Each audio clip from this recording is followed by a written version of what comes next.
ఏపీలో సామాజిక జైత్ర యాత్ర కొనసాగుతోంది. అన్నమయ్య జిల్లా రాయచోటి, కృష్ణా జిల్లా పెనుమలూరులో బస్సు యాత్ర జరిగింది. దేశంలోని ఆదర్శవంతమైన పాలన అందిస్తున్న సీఎం జగన్ కి మరోసారి పట్టం కట్టాలని పిలుపునిచ్చారు మంత్రులు, ప్రజాప్రతినిధులు.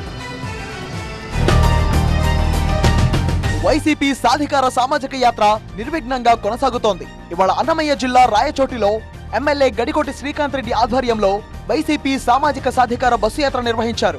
బస్సు యాత్రలో భాగంగా బంగ్లా సర్కిల్లో నిర్వహించిన బహిరంగ సభలో ఉప ముఖ్యమంత్రి అంజద్ బాషా, ఎంపీ నందిగాం సురేష్, ఎమ్మెల్యే అనిల్ కుమార్ యాదవ్ తో పాటు పలువురు ప్రజాప్రతినిధులు పాల్గొన్నారు.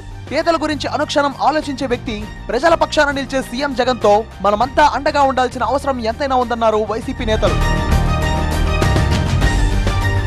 టీడీపీ, జనసేన పార్టీలపై ఉప ముఖ్యమంత్రి అంజద్ బాషా విమర్శలు చేశారు. 175 నియోజకవర్గాల్లో అభ్యర్థులు లేరని, ఆ పార్టీలు ఇవాళ వైసీపీ నుంచి ఎవరు బయటకు వస్తారా వాళ్ళకి టికెట్ ఇద్దామని చూస్తున్నాయని ఎద్దేవా చేశారు. వారికోస్ వెయిన్స్ వ్యాధికి కేవలం 30 నిమిషాల్లో చికిత్స. కాల్ చేయండి 9989527715.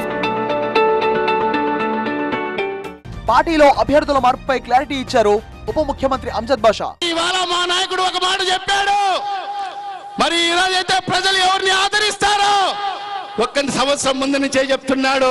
మీరు ప్రజలతో ఉండండి, ప్రజలతో మమేకం కాండి, ప్రజలు ఎవరిని చెప్తే వాళ్ళకే నేను టికెట్ ఇస్తానని చెప్పడం జరుగుతుంది. మరి సర్వేల ప్రకారంగానే నేను టికెట్లు ఇస్తానని చెప్పడం జరిగింది.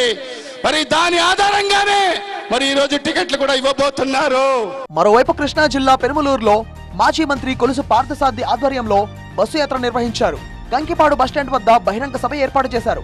సభకు మంత్రులు జోగి రమేష్, మెరుగ నాగార్జున, ఎంపీ మోపిదేవి, రీజనల్ కోఆర్డినేటర్లు ఆళ్ల అయోధ్య రామిరెడ్డి, మర్రి రాజశేఖర్ తో పాటు పలువురు ప్రజాప్రతినిధులు హాజరయ్యారు. పేదల కోసం పనిచేస్తున్న ప్రభుత్వం వైసీపీ ప్రభుత్వం అని చెప్పారు మంత్రి మెరుగ నాగార్జున. లక్షల రూపాయలు ఖర్చు పెడతారు, ఓట్లు కొనాలని చూస్తారు, మన పల్లెల్లోకి వస్తారు, మోసాలు చేస్తారు. కానీ మన కడుపు ఆకలి చూసే నాయకుడు జగనన్న. ఆయన కాపాడుకుందాం.